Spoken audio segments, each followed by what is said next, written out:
what's up, y'all? Let's go live. Let's go live. I got some new equipment, man. So I've been setting this up all day. I should have been going live, but I was just having too much fun doing this, man. So let's get right into it. I gotta read my daily devotional real quick because I didn't do it this morning. Excuse me. An outstanding promotion. Those who exalt themselves will be humbled, and those who humble themselves will be exalted. Matthew chapter 23, verse 12. And so the biggest promotion in life comes when you side with God. People can fire you and write you off, but a person who lives consistently with their heart and life is a person who catches the eye of the executive director and founder of the universe. Pride is a lifestyle, an attitude that differs from God. Your incompetence is revealed every time you differ from God. In the same way, your competence is revealed every time you agree with God and submit to his authority. Don't disqualify yourself from being promoted by thinking you know better than God. When he says jump, ask not why, but how high. Father, I grew up in a world where everything stands in opposition to you. If these worldly values still reside in my heart, please show them to me so that I could repent of them. There is no one like you. Amen. Wow. All right. What's good, everybody? That's part of my daily non-negotiables, so had to do it. What's up, the private club?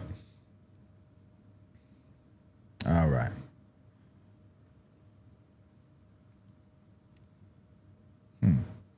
There we go. All right, so I was checking out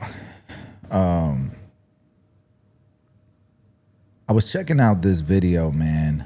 I really enjoyed watching it, and it makes me a believer in the future, man. And I just want to make sure that my kids are prepared, and I want to make the most of it. I don't know about y'all, but I feel like I've gotten wiser, and I just need to be more present. You know what I'm saying? What's going on in the world? What's going on? What's up? I used to like really think about, just stay in your lane. Just focus on yourself. Focus on yourself. Focus on your stuff. Don't be just like, I get that, but you know, when you think about what purpose is, and you ask God what it is, I think it's a little deeper than that, you know. Especially as you start, you know, studying the Bible and stuff, you get a lot of answers that it's hard to answer on your own. You need God to answer those. So anyways, there's a new wave, bro. There's a new era, and there's a new gold rush, and there's a new economy to participate in. And I'm just hoping people that have been following me, you know, we keep leveling up, bro. Cause a lot of y'all, some of y'all follow me, man. And bro, I was at the Orlando premiere today. Yesterday. And I love going to shows because people still come up to me all the time, bro. And they're like, bro, I've been following you for 8 years, for 7 years. Bro, I was following you when I was 14. I'm 21 now. Bro, I was following, you know what I mean? Like, it's crazy. And these guys are like, bro, and I opened my first shop, man, and I got my own crib. It's because of you, bro. Like, you like, when I hear shit like that, bro, it's beautiful. It tells me that I just need to keep leveling up and pouring and pouring from my cup, you know, because the more people, you know, that are preaching the things that have helped them grow, the more people that I ain't gonna reach everybody. But I do believe there's that through me, we're reaching more people. And look how big the industry, the barbering industry has grown. Not just that, but man, there's, you know, you see it just in general on social media. People are growing, bro. The economy's growing because people are doing great things, man. And so it's not hard. A lot of people just need the information and just be consistent, bro. Not get distracted by FOMO. That's the worst distraction, you know. All right, anyways, so this video is a comparison to the Gilded Age. So let's just watch this video. This shit was so dope. Let me see if I can find it. There it is. There it is. The people want to know, is America in a second? The people want to know, is America in a second Gilded Age? This term was used by Mark Twain in his novel The Gilded Age to make fun of the post-Civil War era in America. Get it? Like a golden age, but it's only covered in a sheet of gold? On the surface, this period between the 1860s and 1900 looked great, with rapid industrialization, urbanization, and the spread of new technologies. But it was also a time when inequality was reaching a breaking point, where a new class of tycoons who got rich off of new technologies threatened ordinary people's livelihoods and American democracy itself. And if you're a certified comparer, you may notice some similarities to modern-day America, a period of technological revolution, the breakdown of government, and the flaunting of wealth. I want to warn the country of some things that give me great concern. And that's the dangerous concentration of power in the hands of a very few ultra-wealthy people. Today, an oligarchy is taking shape in America of extreme wealth, power, and influence that literally threatens our entire democracy, our basic rights and freedoms, and a fair shot for everyone to get ahead. At Donald Trump's second inauguration, I will say, bro, Biden was kind of base right there. You know, he's not lying. There's more bureaucracy, there's more oligarchy than we've ever seen in America. But there's always been.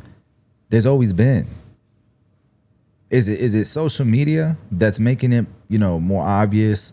I don't think so. I think that there's always been, and the richest, wealthiest people have always been, you know, in the public eye a lot of times because, well, they own everything and they're in magazines and they're in books and all that, right? Back in those days. I don't know. It's interesting. Sitting behind him was Elon Musk, Jeff Bezos, Sundar Pichai, and Mark Zuckerberg, each a representative from America's largest tech companies. Also there were Tim Cook, Xiaozi Chu, Bernard Arnault, and a crowd worth a total of $1.3 trillion. Elon Musk, the world's richest human, is attempting to fix what he sees as a corrupt and dysfunctional government using his Department of Government Efficiency, but others see it as an ideological purge for his own gain. Mark Zuckerberg announced he was getting rid of Facebook's fact-checking while wearing around $1 million on his wrist. And Sam Altman... He's petty for that. He's petty for that. Hit him with the watch. Yo, and what's crazy is you look at Mark Zuckerberg and you think humble, but he's evolved over the years, bro. You could tell he's starting to enjoy his money. Bro's wearing nicer shirts, his hair, he's always got it nice cut, styled. He got the chain around him, got $1 million watch on. Man, he's come a long way. While wearing around $1 million on his wrist. And Sam Altman, OpenAI CEO, has talked about the total rethinking of the social contract with the use of AI. But I do think, like, the whole structure of society itself will, be up for some degree of debate and reconfiguration. These guys have power.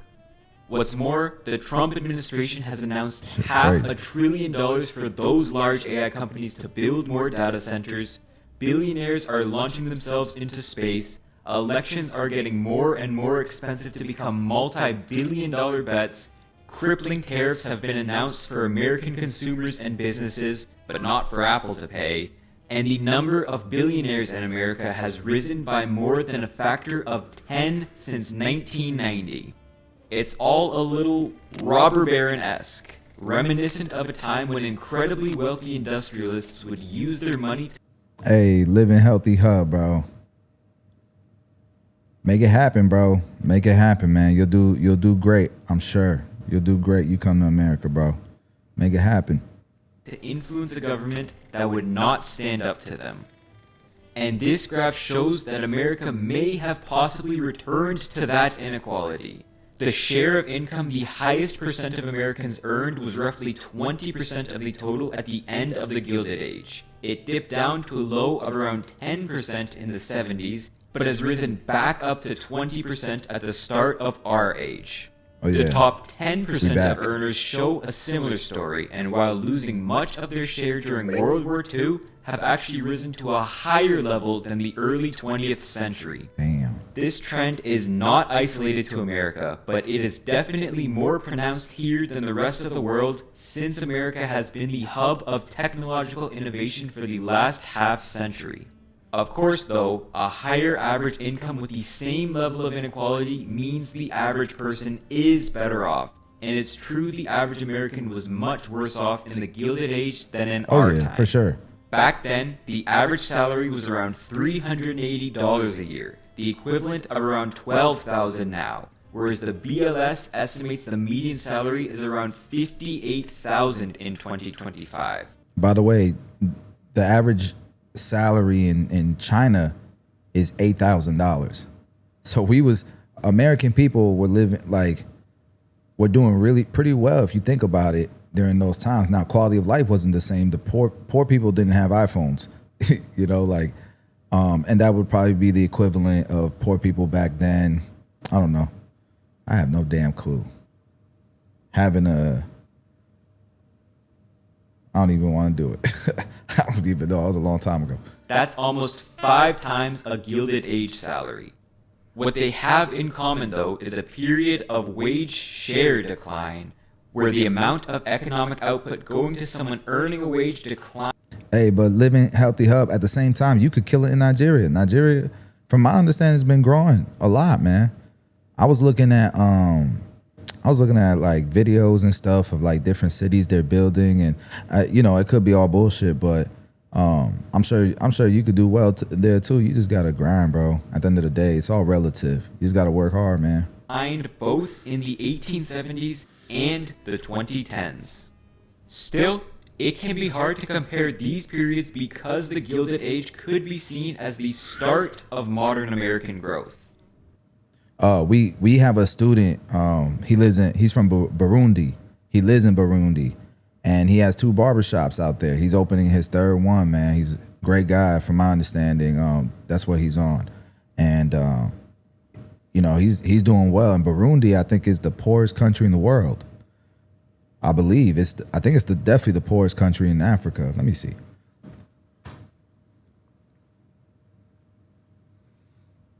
In the meantime, we'll keep playing this video.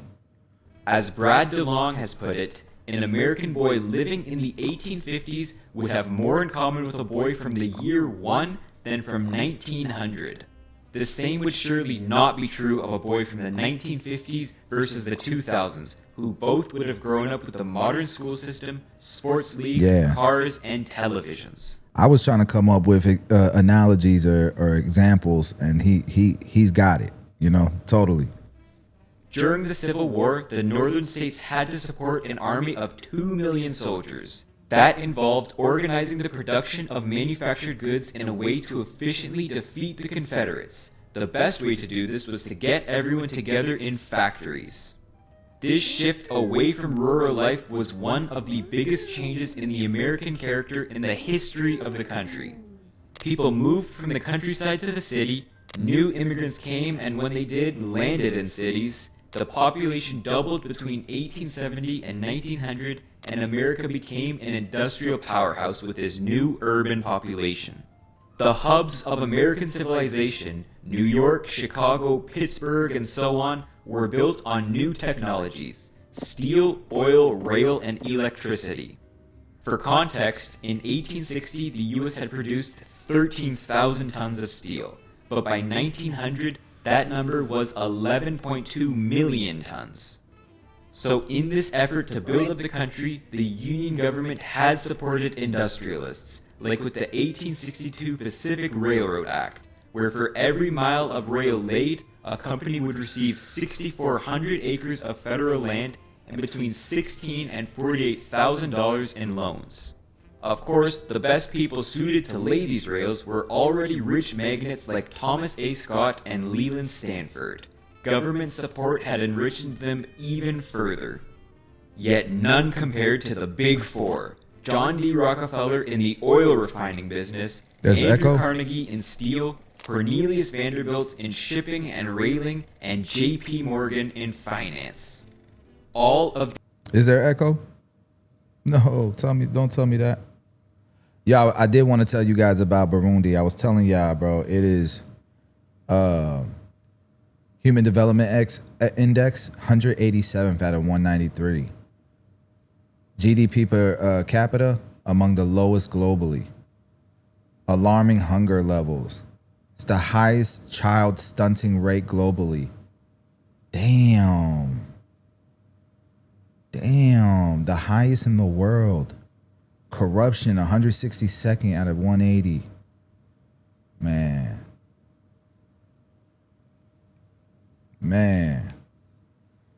That's rough, bro.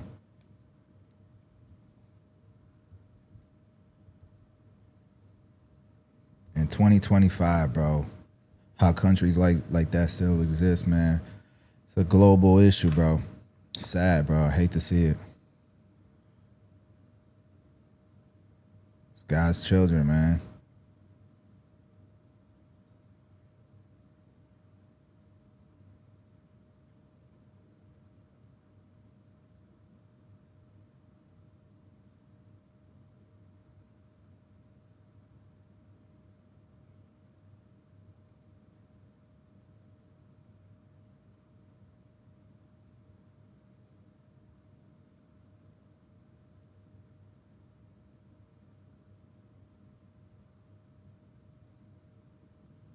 Yeah, Nigeria's doing way better than Burundi.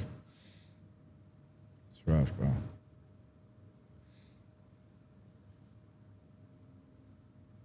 Damn, son. I gotta ban you, bro. Isaiah, is there echo, guys? Or nah? Whatever, I'll just keep playing. these men came to dominate their respective industries, mainly through the strategic purchasing of their competitors, monopolizing their industries. Morgan was a little different by seeing where new monopolies could be made and financing them, like he did when he merged 10 steel companies together to make US Steel, which included Carnegie Steel, and Edison and Thomson Houston Electric together to make General Electric. And because the railroads were also monopolized, rail bosses could set different rates for different products and people. Essentially, large industrialists who moved things in bulk, that's efficient, that's cheap, and they got a discount. But small farmers had to pay the full price. The robber barons, as they were called, used these shady deals, profiteering, and union busting with private and state militias to become the richest men in the country. Some would then flaunt their wealth, throwing grand parties, hosting art collections, and living in these massive homes. The Biltmore Estate, the Vanderbilt's family home, is still America's largest private house, looking more like a European aristocrat's than a normal. Nah, they was living different. Like, to have that much house and not have Wi-Fi? Nah, just play. I'll play. That's crazy. But like, they had that much house, and you know, that's a lot of, you got to have a big staff to run that house, bro. Like, a big staff. And they didn't have the insulation, the technology that we had, the materials, the electrical technology, the plumbing technology that we have today. It took a lot of maintenance to keep up with a house like that. 250 rooms, 65 fireplaces is insanity. More like a European aristocrats than a normal Americans. Remember, the average American lived on a wage we would classify Beautiful homes, as though. being in extreme poverty today. The difference between the workers and the millionaires who revolutionized high tech had never been larger up to this point. It's important to note that many industrialists believed what they were doing was morally right, that Americans would not reap the benefits of cheap steel or electricity unless someone were to monopolize the industry and provide it to them. If they got fabulously rich along the way, that's a sign of success for the American economy. John Dee, a devout Baptist, summed up his stance directly, saying competition is a sin. Andrew Carnegie wrote out his thoughts in his Gospel of Wealth, where he argued the rich had a moral obligation to donate their wealth and advocated for a strong inheritance tax. But he also wrote that the rich deserve this wealth because they, more than the poor and lazy, know where it's best spent. Throughout his life, Carnegie would give away around 90% of his wealth, creating over 2,500 libraries as well as hospitals, universities, and parks. According to Forbes, that number for Zuck is 5% of his wealth, and for Elon Musk, it's 1%. Many robber barons believed that private philanthropy, not government, would be the best way to help the poor. That's what Warren Buffett's on This is to. quite reminiscent of Sam Bankman-Fried's effective altruism. He was a young billionaire getting rich off of a new technology who often talked about the need for himself to personally make billions so that he could give it away in the way he saw most fit. How that story ended is not important. Yeah. What is the reemergence of this robber baron type philosophy today. Peter Thiel, who's made billions from PayPal and other tech investments, believes individuals should have more power than nations, and that tech nation states should be created with a national CEO in charge. Damn. And of course, probably the most watched human at any given time, Jimmy Donaldson has made a career through extravagant private philanthropy and the flaunting of wealth. Of his 10 most popular videos, 4 are explicitly about showcasing expensive objects, and 5 others involve giving away some life-changing amount of money. It's cool. And look at these views. You can draw your own conclusions, but It's it's clear insane. people like to watch these. For the average Bro, Mr. Beast is legendary. Y'all not even watching the video with me. Damn. Joe, factories in the Gilded Age were certainly not what we glam them up to be today. They were crammed, wages were low, and working conditions were awful. Labor movements became a popular counterbalance to this new industrialist influence. Robber barons used intimidation and violence to suppress many of these movements. So they were just talking about how different, how billionaires are they have altruism, right? And so a lot of them they plan on dying with no money. Damn, the echo's back. I gotta figure out why it has echo. But maybe if I mess with the settings here real quick.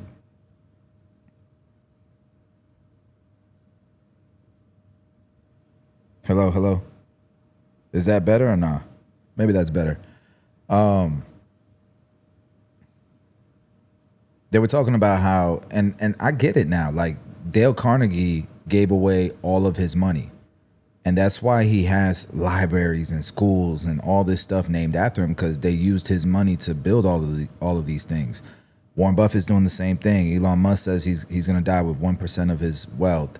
Mark Zuckerberg said he would do 10% of his wealth, or 5%. The video has echo. I see. Though. This includes the Homestead Strike, where an armed battle broke out, killing 9 workers and 7 private militia guards, the Coal Strike, the Great Railroad Strike, broken up by the National Guard, and the Pullman Strike, where workers in Chicago shut down the rail hub of the country.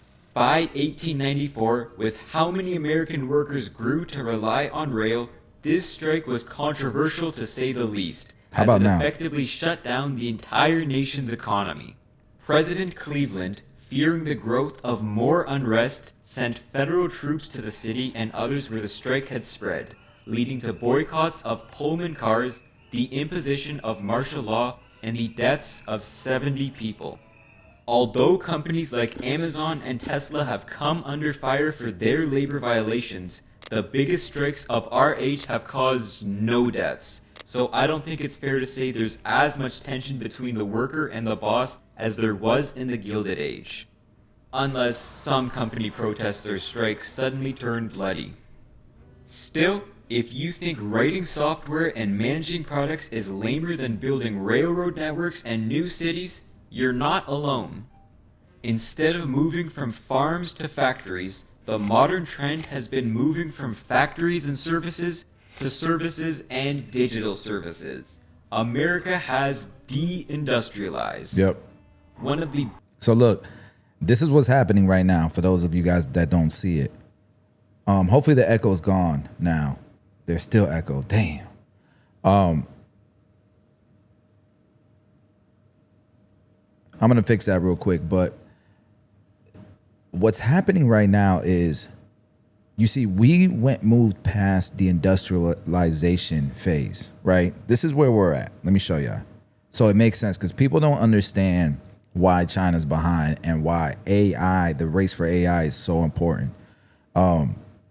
So America went through a bunch of phases. I mean, we grew the fastest. Like, people make fun of America's, China has this thing where they've been around 5,000 years. And the US has only been around 250 years, and everybody's laughing at us because of that. Like, what's that supposed to mean? That's like the barber that says, I've been cutting hair 30 years and he can't even buy a house. Bro got a 400 credit score. I'm not saying that that's China. I'm not trying to diss China. I'm just saying, but I've been doing this, let's say 5 years, and I bought a house and I make $200,000 a year from behind a chair, and I have a few barbershops. I mean, somebody's done it a bit better, no?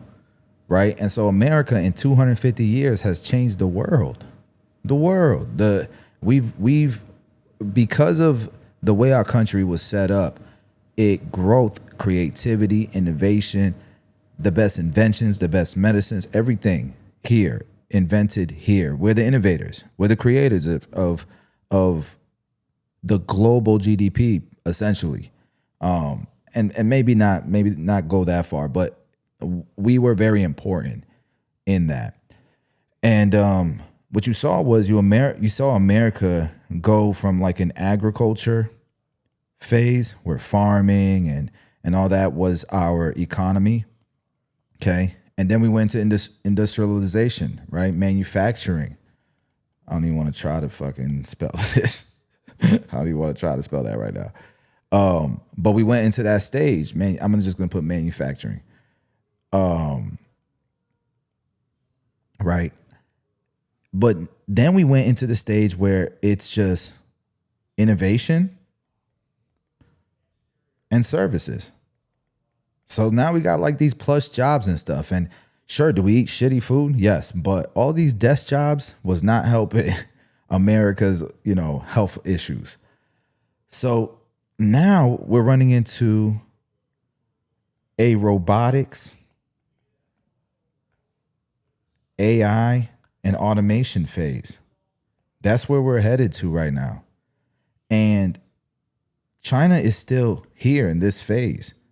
People are like, yeah, China makes a toothbrush. They make all their stuff. They'll be fine. You guys don't understand. China's value, the way their economy grows, the way that they're able to subsidize the citizens of China is because they have to manufacture a surplus of goods to be able to make a profit. When your average citizen makes $8,000 a month, $8,000 a year, when your average citizen makes $8,000 a year, you won't be able to create that surplus. You need America to create that surplus. And so they realize that as long as they're depending on America for innovation and services, they're going to be stuck here. And it's not like it's not going great for them. They're going through the same phase that America went through, where China had like famine. People were so poor in China not that long ago, they were starving to death. Like, a lot of people don't realize that. It wasn't that long ago. So the growth that China has seen from now from then to now is insanity. And it's due in part because of manufacturing remember, that's when America saw its biggest growth, its biggest boom. The difference was that technology wasn't as advanced. This was a lot longer time ago. But now China's already catching up really fast to us in this. They're starting to create a lot of great innovation and technology. They're starting to create a lot of great services beyond manufacturing. And they have the resources to put everything they can into this. People don't even want to spend the money going to war because they want to pour all their money into this. This is why, Taiwan being a target of China is kind of scary, because if this is a big enough reason to China, they might go to war for it. And Taiwan has TSMC, who owns 95% of the market or 90% of the market when it comes to semiconductor chips. That's a problem. And they're starting to build factories in other countries all over the world. China don't like that. It's weird. But thank God there's it's much more complex, where I still don't think China will invade no matter how scary it looks, because you can't build semiconductors without a whole lot of other variables. And thank God, there's different countries who have different companies that have a monopoly, basically, of that. Yeah, so hopefully I didn't lose you guys with that boring ass shit. But I'm a nerd like that, so. All right.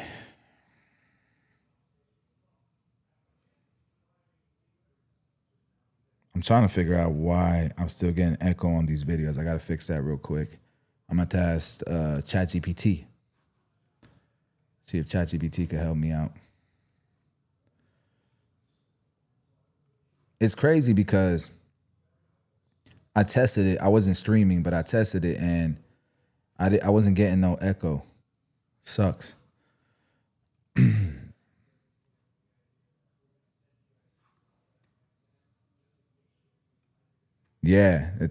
That's what's up, Henry. Where in Costa Rica are you? I'm going to Costa Rica this summer on vacation with the family. All right, let me try to fix this.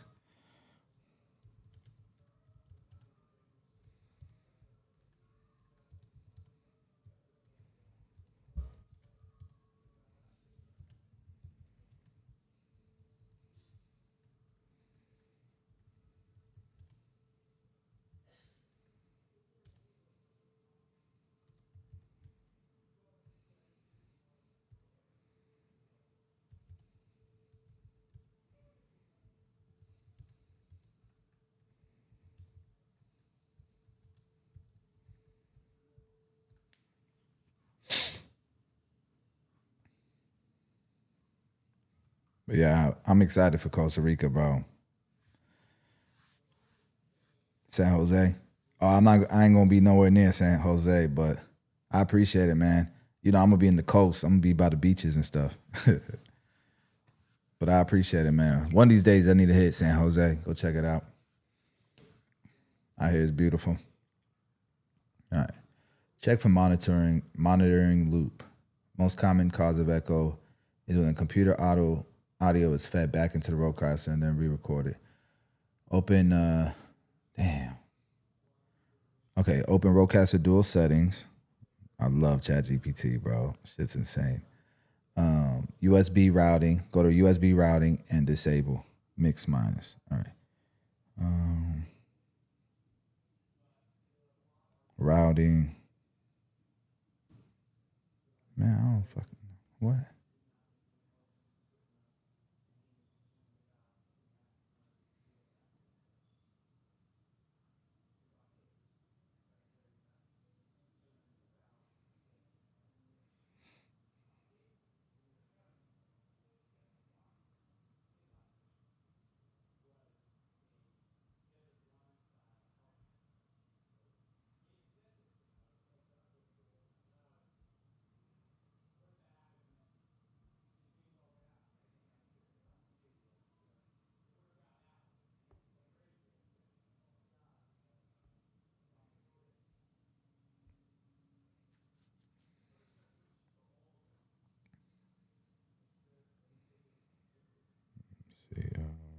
Mix minus.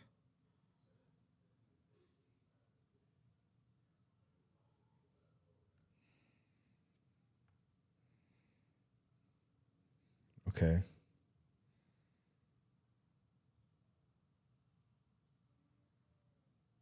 My turn, go into my mic.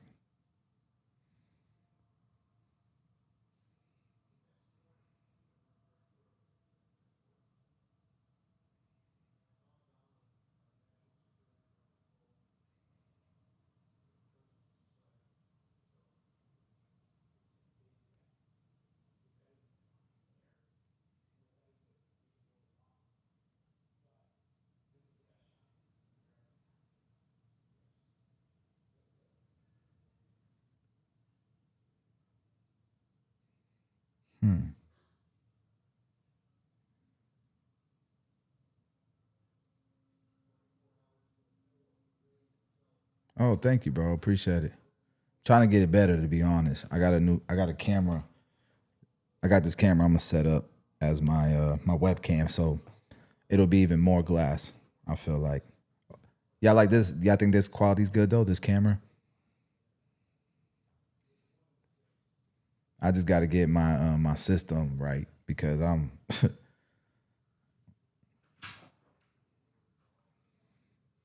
All right, let's see if there's echo still. Y'all let me know if there's echo. Biggest similarities between the two periods, and likely how they both end, has been the rise of populist movements.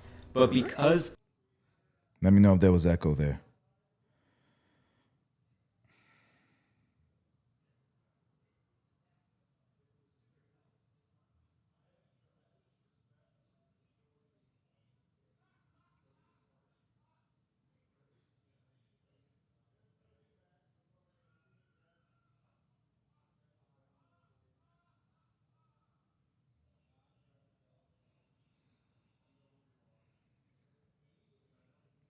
Thanks, bro.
of these different environments, All right, they thanks. grew to be fairly different.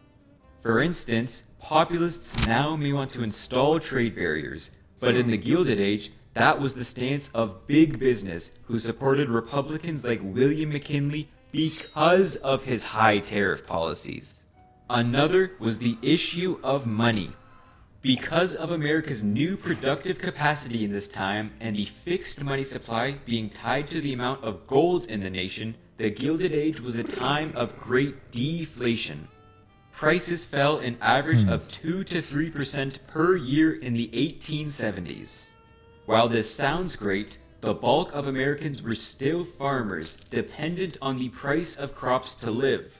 These farmers often had to take out debt to run their farms as well, and the devalued currency made it harder and harder to pay it off as time went on. In fact, the most common time for Gilded Age America to have a financial panic was in fall, harvest season, when most farmers would default on their debt. Many farmers would support movements promising an expansion of the money supply by removing the gold standard or adding silver to the mix. The Grangers, Greenbacks, Populists, or Progressives. America flip-flopped between these systems, In 1873, the silver standard was abandoned, but in 1890, Congress authorized dollars to be backed by it again, which was again reversed by President Cleveland. The gold reserves of the nation had nearly halved in the 3 years since the Sherman Silver Purchase, prompting many to take money out from the banks en masse. This panic of 1893 was the defining depression of the Gilded Age, caused in large part because of these monetary swings. This led to more populism, economic pain, and tension than there already had been. The 1896 election, the first after the Depression, had been won on a gold standard platform, with large support in the industrial Northeast and from corporate powers, capturing the strains between the two halves of America. There are some today who want to see a return to the gold standard, though that's becoming more and more outlandish. Increasingly, it's cryptocurrency taking on this fixed money supply role. Outside of America, there have even been some governments who have embraced cryptocurrencies in their national developments. This popularity, especially among a certain subsection of the population, is not a backlash against falling crop prices, but a backlash against this time's economic woe, inflation. Ever since the late 60s, America has seen a quite dramatic rise in prices, at least compared to the relatively stable prices it saw before. Although the Federal Reserve has done a quite good job at keeping inflation near the 2% target for most of the 21st century, that only includes consumer price inflation. The Federal Reserve has not targeted asset inflation. The average stock return is a little over 10%, and though that's not much different than what it has been for the past century, it's much higher than prices have risen. Much of the pain, though, is in housing inflation, which has quite dramatically outpaced regular prices.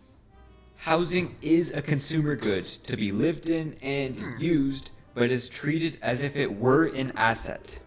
Housing speculation, investment in already built properties, and the growth of the real estate industry has been one of the defining characteristics of this time in America's economic history. In fact, it's this inflation which caused the defining financial panic of modern America, as special investment tools were abused so that the average American could more easily afford a mortgage. A sign of both how unaffordable houses have gotten and, in the end, the government support for wealthy financiers. It's the financial system that makes real estate so expensive. You know, it's considered an asset. Debt is created.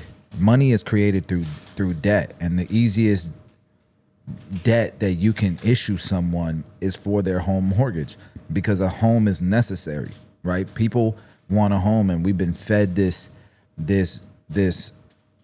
vision of wanting a home, and that's part of being successful, is owning your own home. You know, that's the American dream, and we've been fed that, and in part it's kind of necessary to continue that, because it's literally the easiest way that we grow our economy, because that's how we print money. We issue debt. So, you know, people just gotta it's crazy, because that's honestly because our economy has been growing so much. The stock market has been growing so much. People have been getting wealthier. You're starting to get a gap, more of a wealth gap than ever, right? It's just interesting times. Asset inflation outpaces price and wage inflation. It's basic economic sense that inequality will grow. You could argue that the artificially low interest rates the Federal Reserve targeted after the Great Recession was the main policy to help the new robber barons. By buying U.S. debt from investors, the Federal Reserve would lower the supply of U.S. bonds on the market, making them more valuable. A more valuable bond can be given a lower interest rate to pay back, and from 2008 to 2016, it was held around 0.25%, the lowest ever interest rate in American history. Entire industries were built off of this free money period, like those in Silicon Valley and shale production, which had incredibly high upfront costs but were not profitable without cheap debt. And of course, this cheap money aided the fortunes of those whose companies thrived in this environment, like Harold Hamm, Jeff Bezos, and Elon Musk. Although the government did not explicitly support these men like they might have with land grants in the 1800s, when Fed Chair Ben Bernanke even suggested dialing back their purchases, the bond market freaked out and the Fed backed down. Investors had bet too much on these new industries, and the Federal Reserve could not abandon their support of them, at least not without an excuse. Today's American populist movement seems more likely to embrace isolationism. Canada's been very bad to us on trade, but now Canada's going to have to start paying up. Animosity Crazy towards people talk, they don't bro. like. We will root out the communists, Marxists, fascists, and the radical left thugs that live like vermin within the confines of our country. And the culture of being anti-elite. Ladies and gentlemen, the universities do not pursue knowledge and truth. They pursue deceit and lies, and it's time to be honest about that fact. Than the old movement which built new institutions that addressed ordinary Americans' issues. The Federal Reserve, which cooled panics and the need for wealthy financiers to bail out American banks. The Interstate Commerce Commission to get rid of railroad price discrimination. The Federal Trade Commission to enforce antitrust law. And the professionalization of the American university. When a Gallup poll was taken in 2025, Don't make me put you on this live. less than 1% of Americans All right. said that corporate corruption was the biggest problem. I'm sorry, my daughter is over here crushing ice because it got stuck together in the ice machine. So she's going like this, boom, boom, boom, with a knife trying to crush the ice. And she's got all these canned drinks. And instead of putting canned drinks in the fridge so she don't need ice, I'm exposing you because I'm tired of the procrastinating, calling it the hell out. I'm what? I'm live streaming in my house because I freaking want to, little girl. Okay. This little girl, man. All right. Let's keep going. Facing America, the defining feature of the Gilded Can you get me a drink? I love you. Age. And just 2% No, said nice. it was the gap between rich There should be and poor. some called the But over liquid death. 25% said that poor government was its largest problem, while around 10% said inflation and 15% said immigration. The problems of the first Gilded Age were solved with these government institutions. it's in the back. But if a majority of Americans think these institutions are the problem, I'm not sure how government can be the solution to the second. Instead, Americans have become more likely to fall into a sort of digital superstition or groupthink, and if we're being honest, have just gotten so pessimistic about the future of their country. What was radicalizing, very shocking, and very disturbing for me was the city of Moscow, where I'd never been, the biggest city in Europe, 13 million people. And it is so much nicer than any city in my country. I had no idea. Let me tell you My father something. spent a lot. Okay. You guys know I'm America first, but I've been to Moscow. I've been to Moscow twice. Moscow is a beautiful city. Very nice city. Very clean. The subways, everything marble. It is a beautiful country. I'm not talking about the politics, about any of that stuff, but the people there were very kind to me. And you know, I've got friends in Russia. Some of those friends came to Florida. We hung out. They came for the weekend. It was really nice. They're regular people like you and I, man. You know, politics aside. And the city is beautiful. Beautiful city. So when Tucker Carlson was saying these things and he was getting a lot of heat for saying it, you know, it's the truth. Time there in the 80s when you worked for the U.S. government and barely had electricity. And now it is so much cleaner and safer and prettier aesthetically. It's architecture. It's food. And that's like China, right? Like when it was like a solid communist country and stuff, like people were starving out there. You know, you can see the Soviet Union architecture, you know, and you can see, you know, the you could see it, the difference now. It's a beautiful country. its service, then any country, city in the United States, that you have to, and this is not how The US cannot even agree on its own values. There's definitely hope. America did eventually get out of the Gilded Age, and some today are trying to create a broad movement based on shared values. But if Americans can't decide who deserves to be included in these values, it becomes a lot harder to end this new age. The story of today is far from over, but if Americans cannot defend against this age of robber barons who have come to own technologies gambling with the truth, then I think they may end up losing a couple decades until they can figure out how to. I made this video along with another about Trump's I love this guy's channel, Hoser. If you want to learn stuff like, look, this is the MAGA trade policy. Very bipartisan, very unbiased. Some of it's funny, you know, like if you a nerd like me when it comes to this stuff, this is good. This is good content. This is good content. Now, real quick, I wanted to show you guys how we closed the day in the stock market. Excuse me. Actually, I'm gonna pull it up on my phone. Actually, it's easier to do it on here. I'll just do it on here.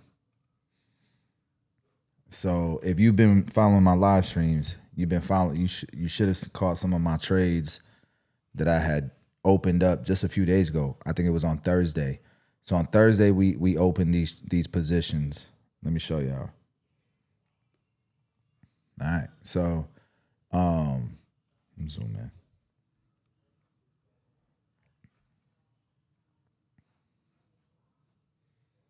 The hell? What the hell? All right, you can see it here.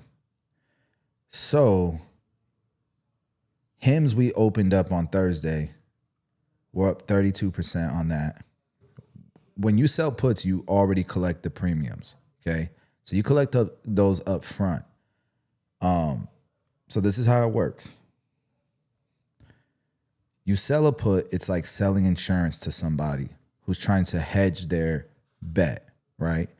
For lack of a better word. It's like selling insurance to somebody. And so somebody's gonna buy this insurance, let's say for $1,000. Okay. Each of these insurances cover 100 stocks.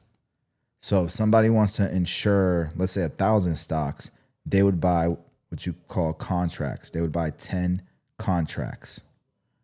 And each contract is worth 100 shares. Okay. And so what it is if it's $1,000 for that put, then it's really $10 a contract, right? 10 times 10, I believe. No, that's not right. 10 times 100. Sorry, that's $1,000. Okay. So this is what it would cost, or this is what you would make for selling this insurance to the guy who owns 100 shares. And he wants to pay for insurance. Now, why would he pay? I'm sorry. Now, it's $10 a contract. Now, why would he pay $1,000 for insurance on 100 shares? Well, because each of these shares might be worth, I don't know, $600 for each of these shares. So he's paying $1,000 for, what is that? How much? My math is not good looking today. He paid $1,000 to insure $60,000 worth of stocks, guys. That's what it's really worth, the stocks. Okay. Now, so the way it works is, listen, if my shares fall below $550, okay, then I want you to guarantee you'll pay me at least $550 for these shares, because the same shares could drop to 500. You guys get that, right?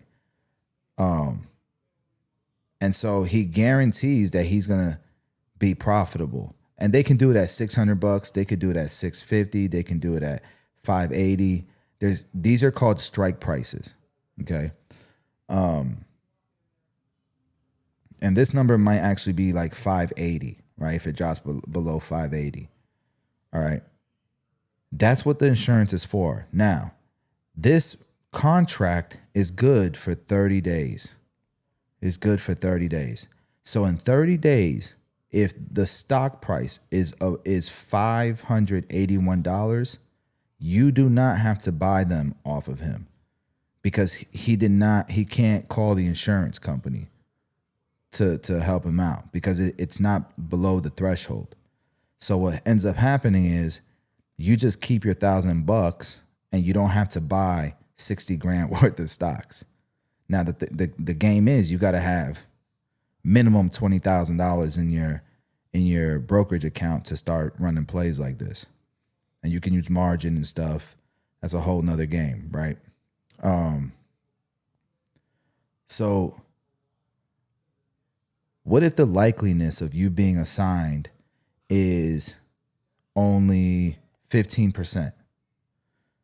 If there's an 85% chance you will not be assigned those stocks every time you do it.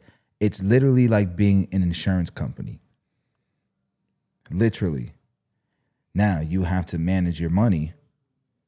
You got to use math and make sure that the data looks good, that the odds are in your favor, right? Don't be putting it all on black. You know what I mean? You got to be smart, because just like the casinos, if you play the game consistently and long enough, you will be profitable because you have the edge. Like this exists. And so what ends up happening is when you get the $1,000 right away for selling this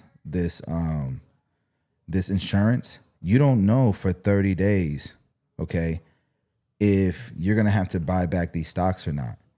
So you just got to make sure you have that 60 grand just in case.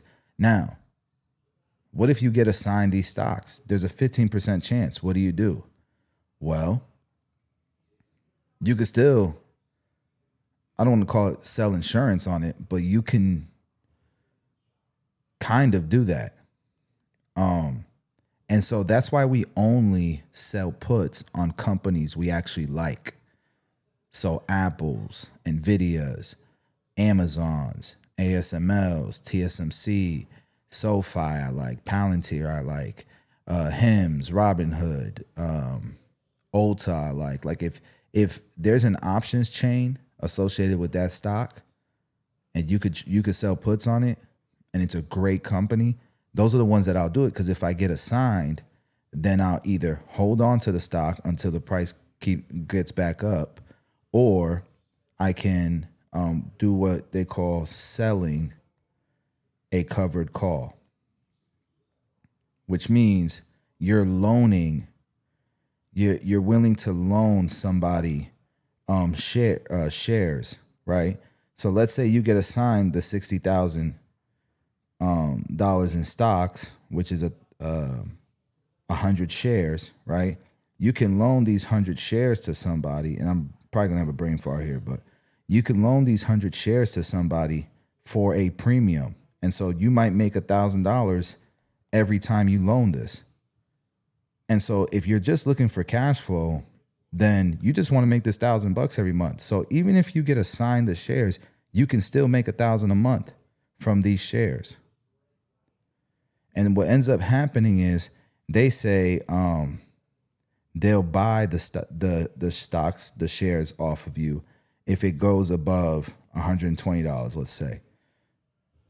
And so if it don't go above $120, you keep the stocks, and every month you do the same thing. You keep making $1,000. You keep making $1,000. And I'm oversimplifying it until one of these days it goes above $120 to $121. Then that means this guy has to buy the stocks off of you. You get your 60 grand back in cash, right?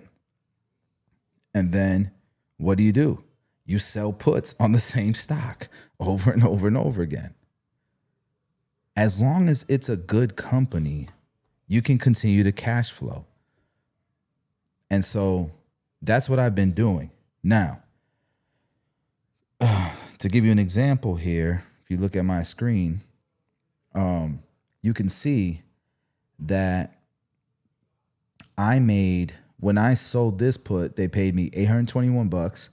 For this one, $737, $668. That's what? That's $8. That's $1,500. That's $2,200 that I made here. That's $2,200, $2,400, $2,700, $3,600.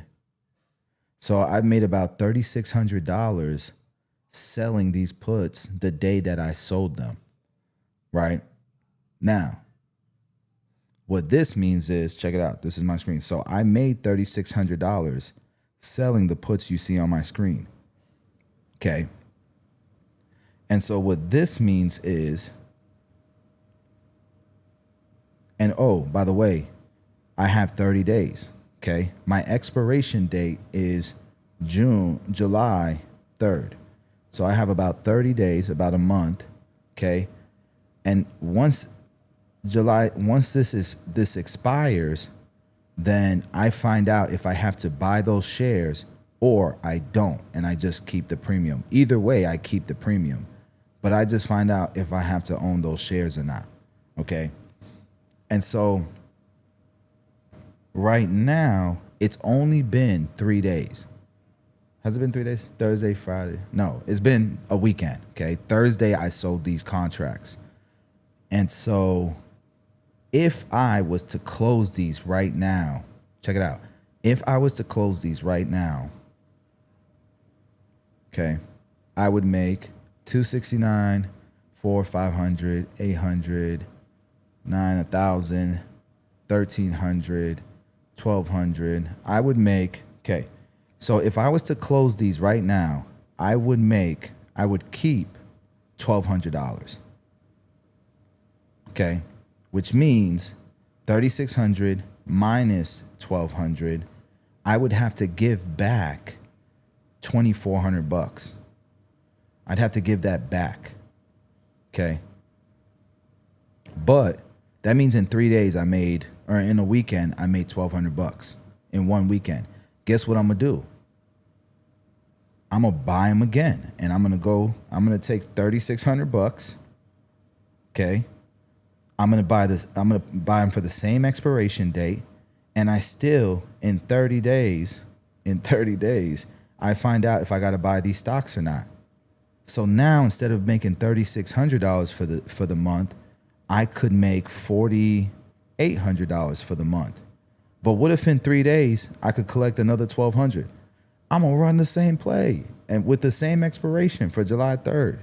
And then hopefully I could make, $6,000, $7,000, $8,000 this month. You want to see how that happened for me? You want to see how that happened for me? Check this out. So I was doing the same thing, and I'm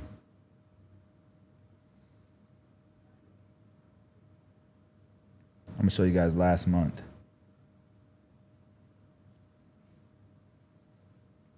What the hell? There you go.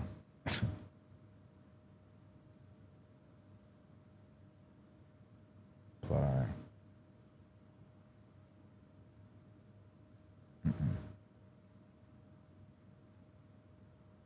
Look, so remember, the way I'm gonna run this up is I'm gonna close those trades tomorrow. I'm gonna reopen them for July 3rd. So now I can make 4,800 off the same plays because it's a green. The market's been great, and so I was able to do this right here like 3 times in 1 month. And that's how I was able to make last month. Look, this is for May. This is from May to today, May 1st to today, $7,500. Okay. These are closed positions, and these are all the trades that I did. These are all the premiums. When you make that money up front, from selling the insurance, from selling a put, that is the equivalent of a premium. So people are paying you a premium for that insurance, except these are called puts, selling puts. Crazy, right? That this exists. You can literally be an insurance company. And so, look, I sold insurance for TSM because I like that company, just in case I get assigned the shares. Made 256. Tesla made 492. Tesla again. I ran Tesla 3 times in the same month. That's crazy. For $1,200. SoFi, I ran it twice for $1,300. Shopify, $653. The QQQ, 406. I did the index, 406, 401. Man, this was in 30 days. This shit is fun to me. But what I really like about it is anyone can do it. You know, I was trying to teach barbers how to buy real estate. I bought $4 million between me and my business partner. We bought like $4 million in real estate in the last 3 years, and I documented all of it and showed the whole process, getting the money, getting your credit right, what it takes, finding the property, doing the numbers on the spreadsheet, calling the seller, negotiating, how to find the right real. Like, I documented the whole thing like step by step, you know, and I shared it with them. But real estate's not easy. It's work. It's real work. People say it's passive income. It's not. It's real work. But it is one of those things that you can manage while you have a job. So that's kind of why they call it passive, because it's not like a 9 to 5. It's not like being behind the barber chair all day, you know. You could do it around your job or in between as like a side hustle, but it could become more than a side hustle. People get rich from it, right? And that's why people gravitate towards real estate. And it's easy to understand. It's tangible, right?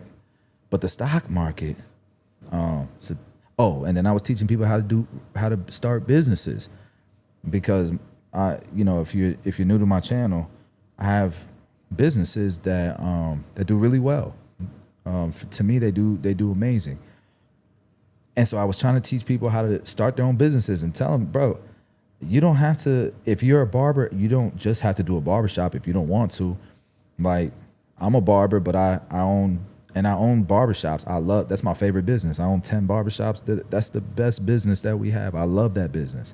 But I also own a product line. And that business I love, but it's a lot of work. It's real work. Everybody can't do that business. Everybody don't want to do that business. Even though it looks cool, you see the results of it.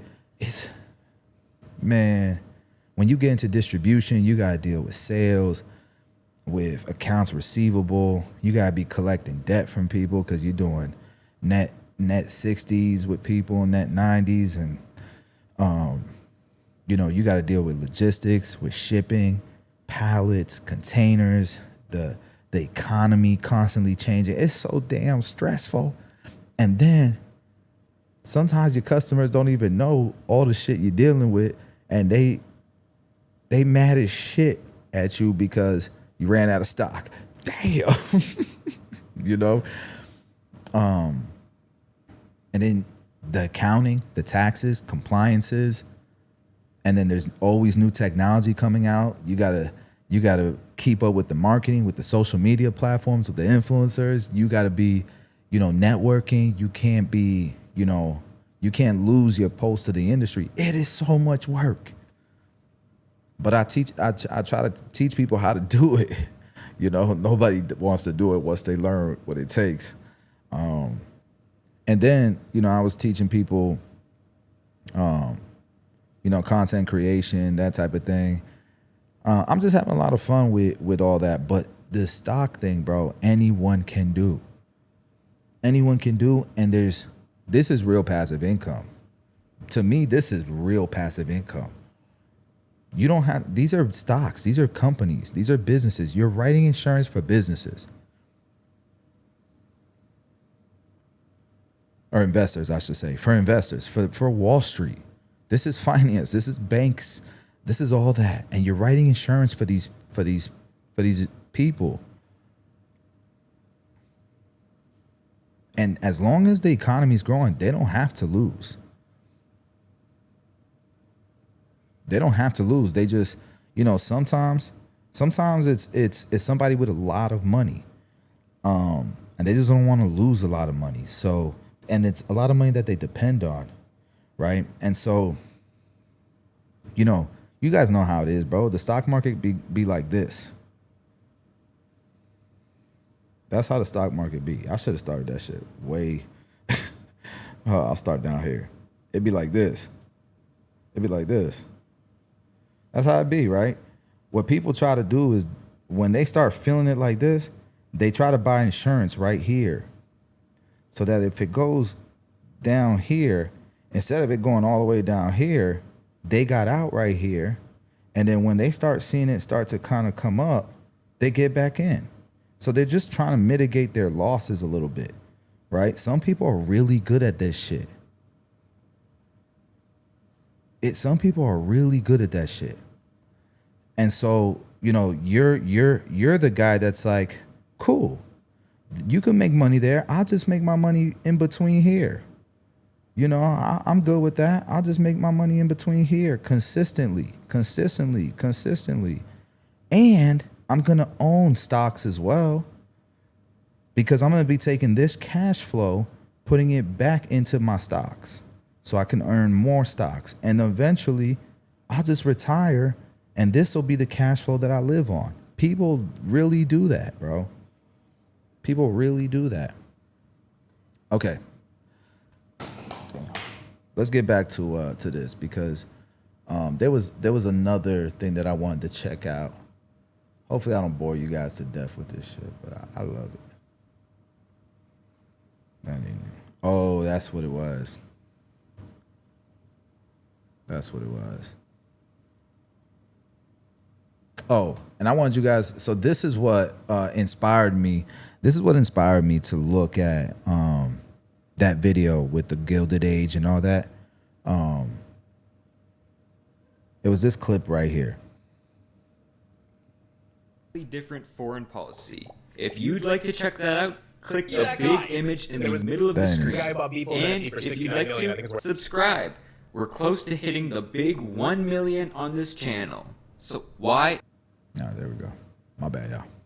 That's 20,000 from the last projection. Yeah, I mean, if you want to be that guy, knock yourself out, you know, but I feel like you're paying 12. Do you think there is so much momentum in terms of liquidity for retail's buying Palantir, Tesla, Nvidia? Is there that much free money out there, even with corporate rates, that money's going into quantum and these types of stocks? I think we're almost in a post-money world. So just to give you guys context, Martin Shkreli has been on this shorting journey.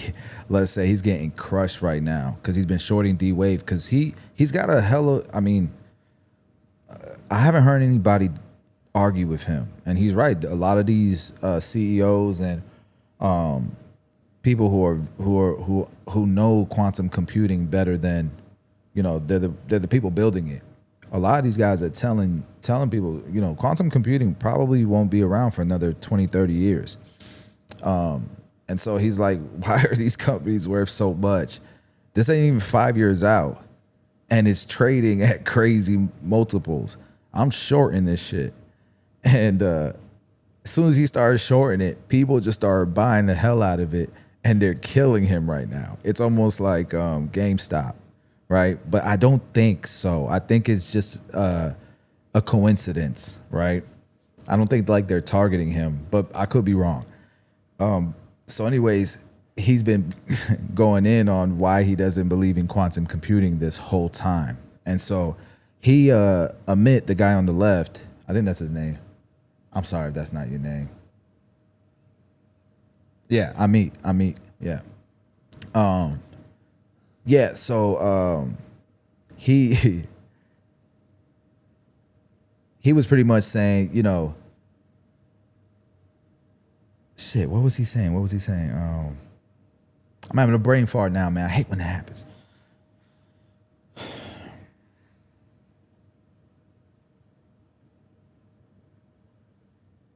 Oh, why is quantum computing growing so much? Do people just have that much money? Like, is there that much? And I be asking my wife that all the time. Like, how is Louis Vuitton still got lines outside? People waiting to get in. my parking garage, man, when I'm driving around Tampa, I'll be seeing so many nice cars. Like, what the hell?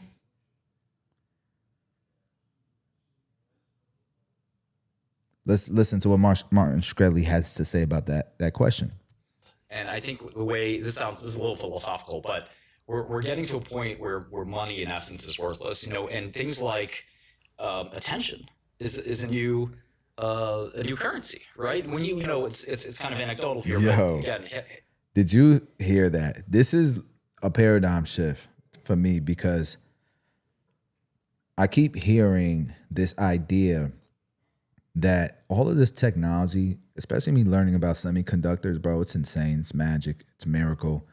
But like, maybe not in my lifetime, but there's definitely going to be a time where the AI and robotics is going to be so productive.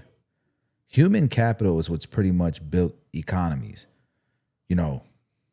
Slaves. Then it was, immigrants that came and took on all these jobs, gave their lives building the Empire State Building, As there was just classes of people. Pretty soon, there's going to be a time where robots actually are better, faster, more efficient, more productive, cheaper than a human at doing like 90% of jobs. And so there's going to be a point in time where money is almost not going to be as valuable. And maybe our economies and the GDP just grow so wealthy from productivity that everybody's doing amazing. And the new currency are more so things that matter. How funny you are, how good looking you are,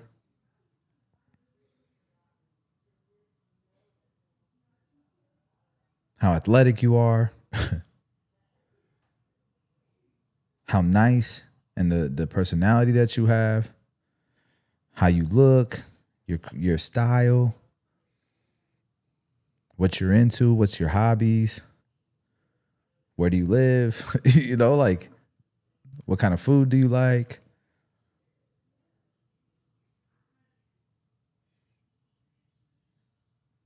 Some of it ain't gonna be just attention, right?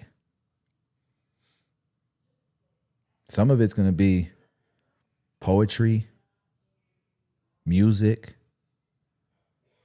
Because I don't know. I think art will become much more valuable. Where people think that art is gonna be gone because of AI and stuff. To a point, I think so, yeah. But I also think like, what about clothing, fashion?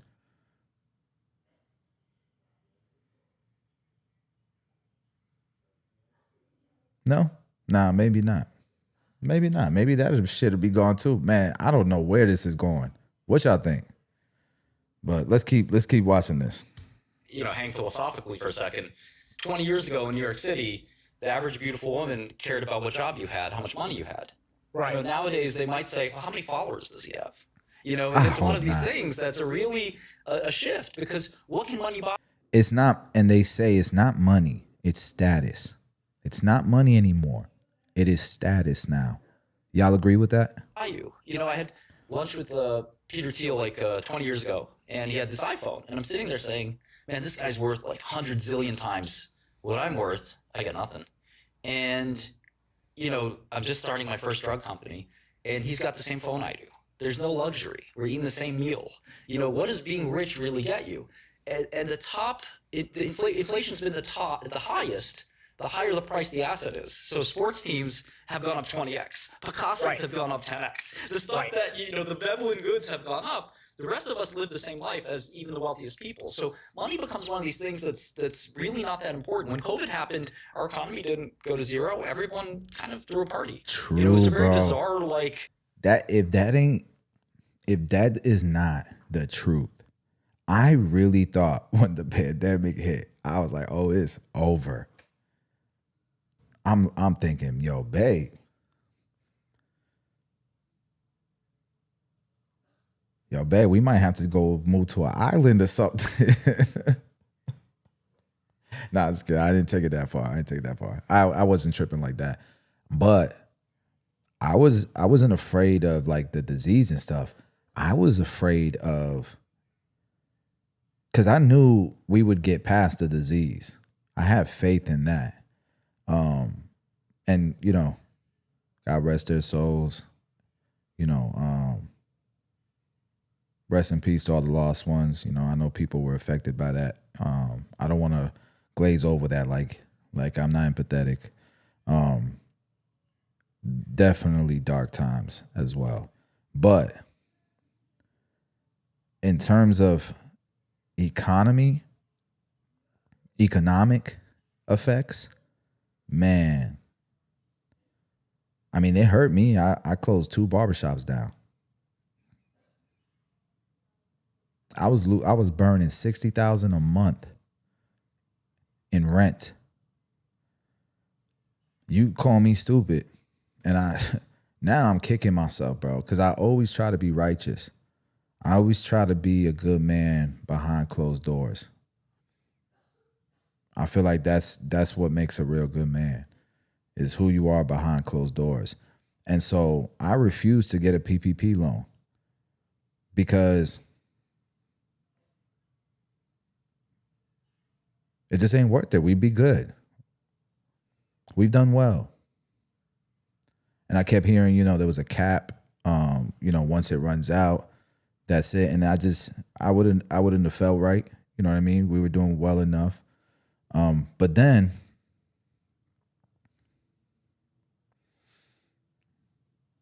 I also thought, like, man, with my luck, bro, with my luck,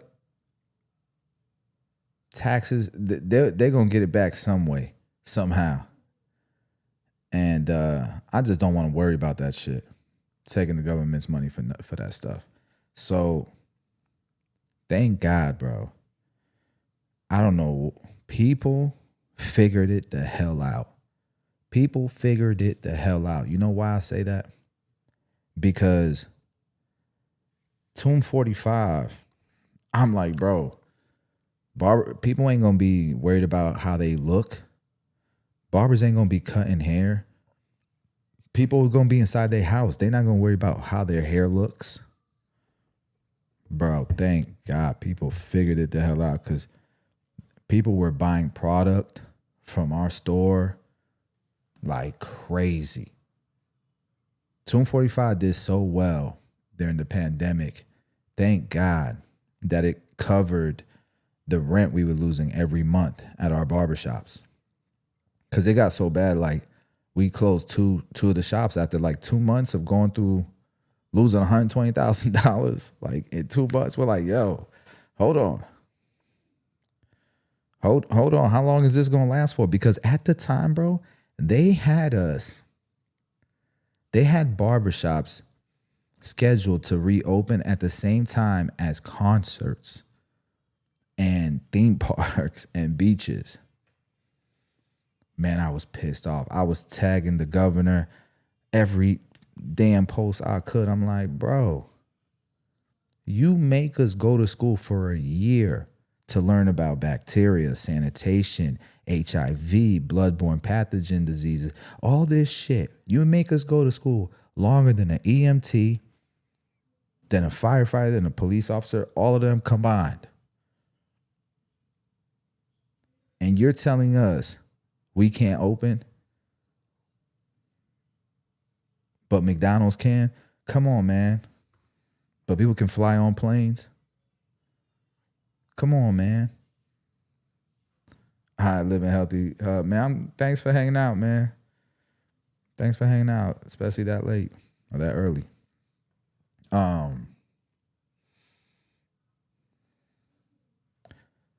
yeah, I don't even know the hell I was going with that. Thing. Unemployment's the lowest it's ever been. I'm not sure. And then finally, people use real Oh, yeah. money to chase crazy assets. So that's what I was saying. I'm just saying, like, people figured it out. Like, the pandemic did not do the damage I thought it would. So now I'm believing in our country even more than ever now. Now I'm like, hell yeah. Because the recession was spooky when the housing market crashed. That was spooky, but man, we figured it out. Good job, guys. Hey, hold on. Let me use this machine real quick. Hey. Assets, a Fartcoin, Ethereum, Bitcoin, etc. These are interesting projects, but they're probably not worth trillions of dollars. And I think the fact that people have disposable income, look, this is a market, this is a cycle. At the bottom of the cycle, it'll be different. And there's always a bottom of the cycle. And it doesn't feel like, if I had to pick, it feels like we're closer to the top than the bottom. Okay, so here's a question. Are you accusing the quantum CEOs of fraud?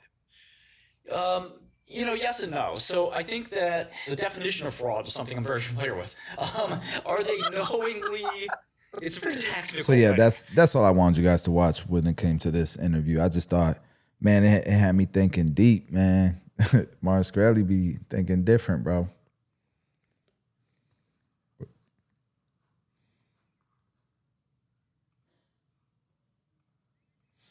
By them, it may just create an incentive. Yeah, so oh man.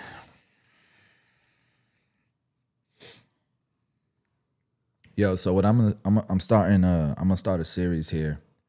My wife, she started her business, and so I'm just gonna document it. We're just gonna live stream it. There's some things that I got to do for her. I feel terrible because I've been kind of slacking on my businesses, and I always feel bad when I do that because I know my business partners, they're holding it down. You know what I mean? But we take turns. I feel like, we have our seasons, and that's one of the beautiful things about having business partners. Now, with that being said, we're gonna start building that business out. It's gonna be a product line, but it's gonna be small because I'm not gonna be doing no operations. This is my wife's baby, her money.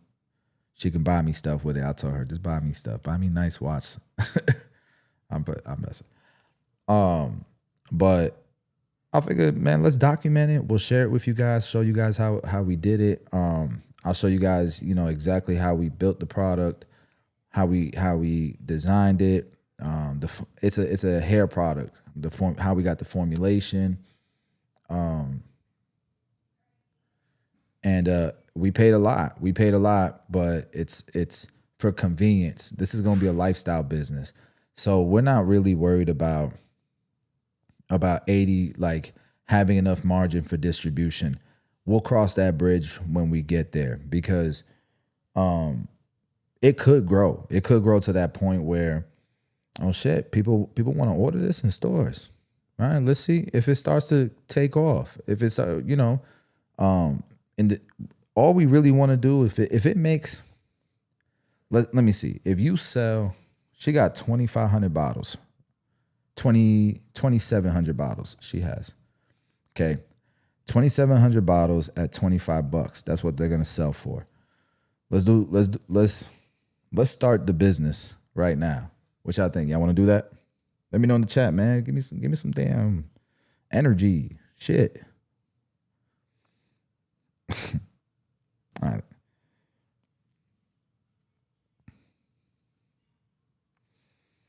All right. So if my wife sells this in a year, it's not going to be easy. The first year is going to be the hardest year. Okay. But if she can sell all these bottles, that's $67,500. You got to pay taxes on that. Right? So it's going to be less. But that's the first year. And she's not going take none of this money in the beginning. You got to put the money back in. Like, she can buy herself things here and there. You know, she wants to pay herself $10,000. Go ahead.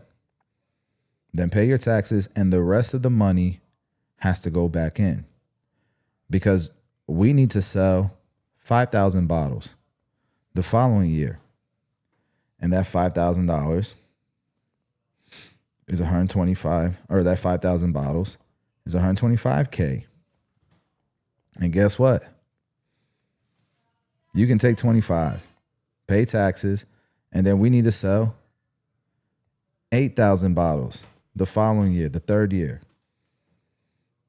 times 25.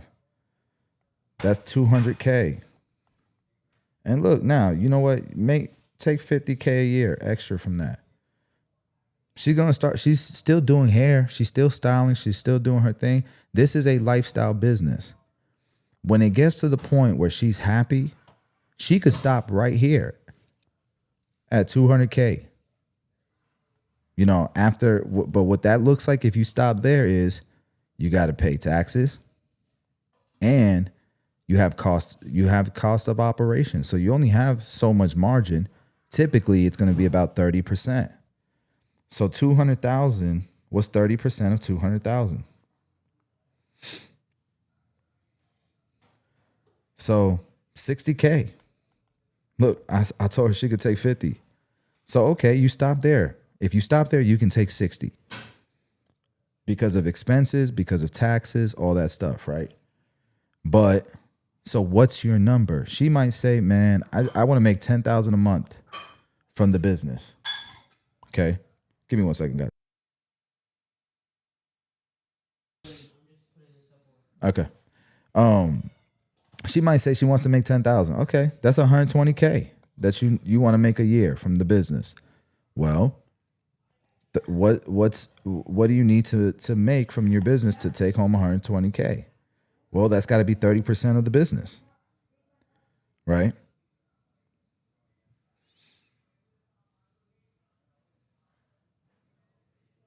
So what is that? That is, she's got to get to 360K. Well, what I would say is, shit, you right there. If you need to get 360K, what's 360,000 divided by 8,000?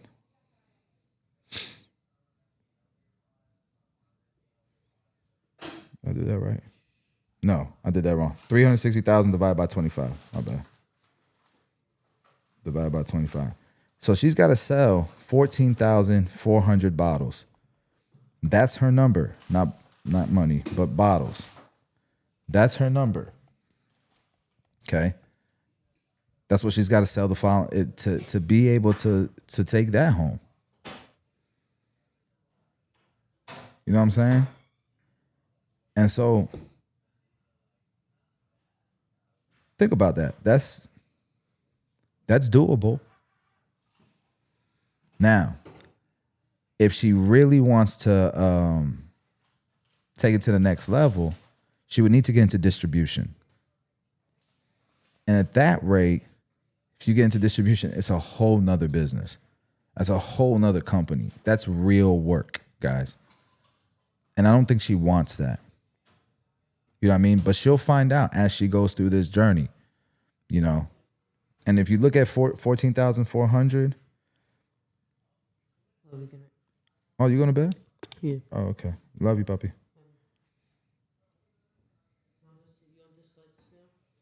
You can turn the kitchen light off, yeah. Yeah, that works. Thank you, Papa. All right, divided by 12. Guys, that's 1,200 bottles a month. That is more than doable. That is more than doable. My wife could do that for sure. She got this. She got this. And I'm a document the journey. I'm gonna document the journey for y'all. That's what I really want to do. And what I'm gonna do is the way that I'm gonna do it to where I don't feel like I'm letting my business partners down by taking attention off of the main things that have afforded us this, you know, we can't lose sight of that either. But I also, balance. I got to be there to support my wife's journey. She was there to support mine. Like, I'm not naive to that, fellas. It's her turn. I got to support her dreams, whatever she wants to do. She sacrificed a lot, a long time, a long time of building, a long time of me not being around, late nights working. And I'm So anyways, this is doable. And so I'm going to document it, but the way I'm going to make it synergistic with my daily routine, because that's one of the things that was stressing me out, is I still gotta show up for everybody that depends on me. I got responsibilities too, outside of the family, because there's other families that depend on our family, right? So anyways, I'm just gonna make it like a pie accounting thing. Like Pie Accounting Consults. And then we'll make it a series. We'll have Tabitha, we'll have the accountants, we'll show the P&Ls. Shout out to Pie Accounting for getting us our P&L. This is how the company's doing so far. Man, this shit gonna be dope. It's gonna be fun for me and the wife. Right? So I just gotta, what should we call that series? What should we call that series?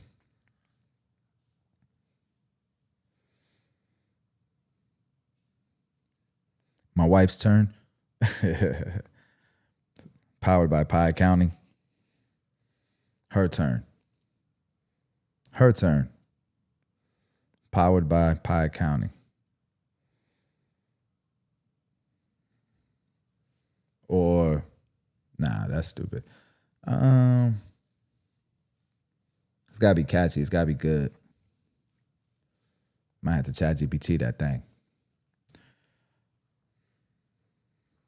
And so the mission then, I'm going to tell her I'm going to ask her everything that I just went through with you guys on here. I'm going to ask her these questions. I'm going to find her number. And whatever that number is, that's what we're going to name it. So this number might be 100,000 because she want a Urus, she said. I love her. It might be 100,000 bottles. Damn it. And that's what it's going to be called, the series. 100,000 bottles. Powered by Pie Accounting. Ooh, this shit about to be hard, bro. And it's going to be fun. With the wife, what? That's going to be a good time.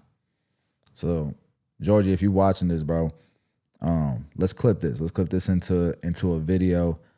I'm going to get you the number. I'm gonna get y'all the number. Actually, let me get the number. Let me get the number right now. For the video, man, for the content. This is the start of something cool. Let's make it natural.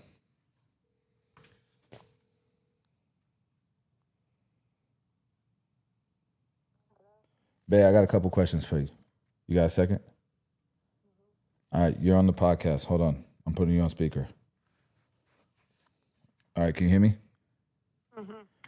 Okay, so we are going to, so I want to go through an exercise with you because I just came up with a cool idea. You know how we're gonna work on your business tomorrow, right? And I wanted to figure out a way to document it. Mm-hmm. So what I was thinking is, we can make this like a series where we show people what we're doing. It's a win-win because it gives exposure to your brand, right? People might want to support it because of this. But we'll show people what we're doing, how we're doing it. And if you don't mind, the way that I can make it synergistic to where I feel like I'm not, you know how I've been spread thin already. I just don't want the guys to feel like, damn, he forgot about, not that they would ever do that, but you get what I'm saying. What I figured is, oh no, what the hell, man? What the helly? Hey. Hello? Yeah, can you hear me? Yeah. Okay. So what I was thinking is we can show the growth, like the P&Ls, the profit and loss statements.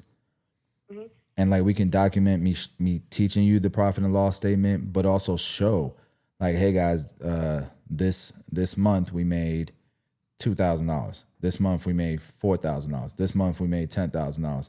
You know, to a certain extent, for a year we'll do that type of shit, right? And you know, it'll just be cool. And then I could put powered by piaccounting.com. And so it really just shows us building the business, but also giving people game that they could do it too. You know what I mean? Yeah. Okay. So I can be involved, help you out with your business as much as possible. And it'll also help Pi Accounting. But what I really called you for is the title of the series is going to be the number of bottles you want to sell per year. Okay. I don't have a number. You have to have a number. I don't have a number right now. That's the exercise. I'm going to help you get the number. You ready? Right now at 12 a.m. Yes, it's going to take 1 minute. You ready? Are you ready? Yes or no? Yes. Go ahead. All right. No, I didn't hear you. No, just play. Please. All right. So what do you want to make per month take home? I don't know these numbers. I know, but listen. We've always said this isn't going to be like a big company. It's going to be a lifestyle business, right? You just want it to be able to let you buy shit, pay, you know, the nice shit. And I want you to buy me my Rolex already. Okay. So like, how much money would you be happy with making every month from from selling these gels? I don't know. I don't even know. Okay, how many bottles a week? How many bottles a week do you want to sell? No. Hello. How many bottles a day do you want to sell?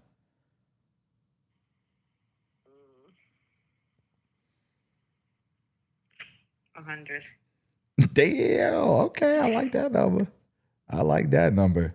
So 100 a day? Damn. I told y'all her number was going to be high. I knew it.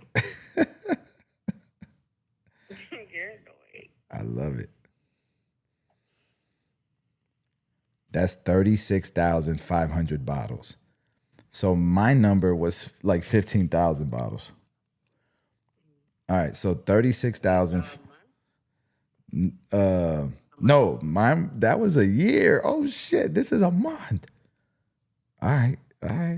Look, she wants to sell 36,000 bottles a month. God damn. All right, I'm writing that down. Hold on. We don't even have that many. We gonna no. That's what I'm like. I was looking at the bottles you had. I'm like, I started working from the bottles, but shit, she want to sell 36,000 bottles a month. She got 2,700 of them right now. We're gonna have to go through them, both. All right. You better put your next word. All right, so hold on. 36,500 made times 25. Girl, that's $1 million a month. That's what you want to make? I thought you was building. I thought you was trying to do a small business. I thought you was trying to do like a lifestyle business. You just want to be able to buy shit with it. I have a lot of stuff. You want to build a legitimate company. I have a lot of stuff I gotta buy. So why do you want to build you really want to build a real company? I do. I want to build a company that I want Valentina to take over. Really? Yeah, why not? She's so into beauty and hair and all that. Why not?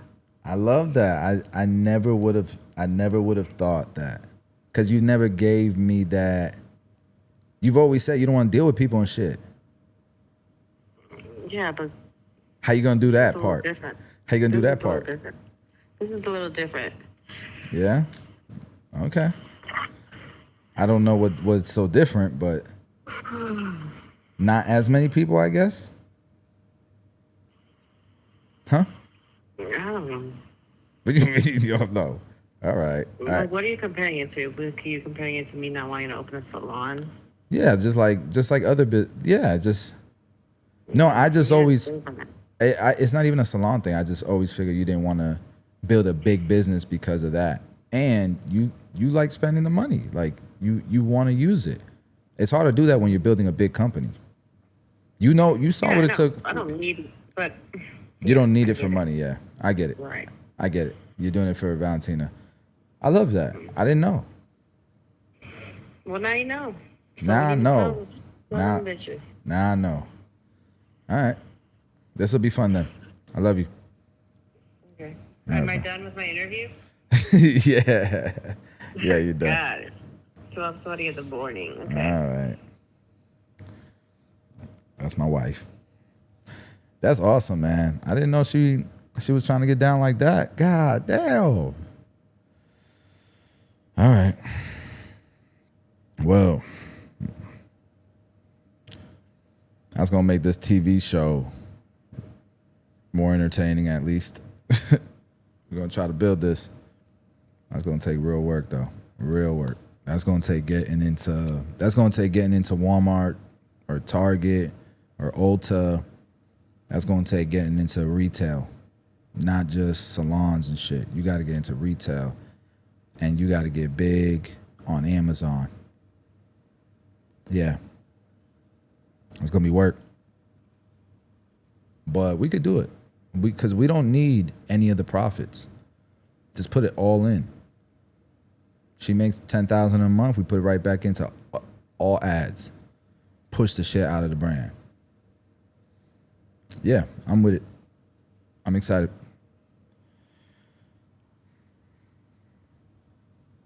Well, the number is how many bottles? She said 36,000 a month.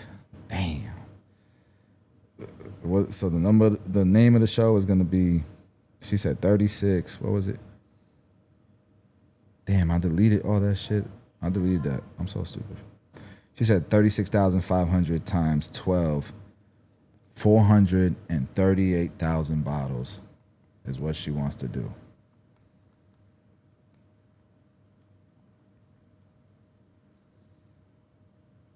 Why do I keep putting a damn dollar sign? 438,000 bottles. And it's going to be sponsored by pieaccounting.com.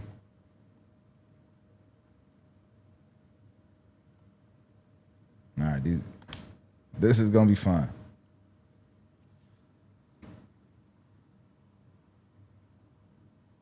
All right, you guys, that's it for me for tonight. Georgie, that could be a video right there, just, the launch of 438,000 bottles. The launch of that. Thank you guys for hanging out with me tonight, man. This live stream was going to be a little bit weird. I might not even be able to use some of it. I got to see how it turned out because there was some echoing issues, I guess. But hopefully my microphone sounds better. Like I spent some money on a nice microphone, on a mixer, the Rodecaster or whatever. Just reinvesting in the business, bro. Just reinvesting in the business. I love this shit. So this stuff helps me with all of my stuff, all my stuff for the Six Figure Barber Mentorship, all the content that I create. It just helps me with everything. So just getting better equipment and just having a good time with it, man. All right, y'all. You have a good night.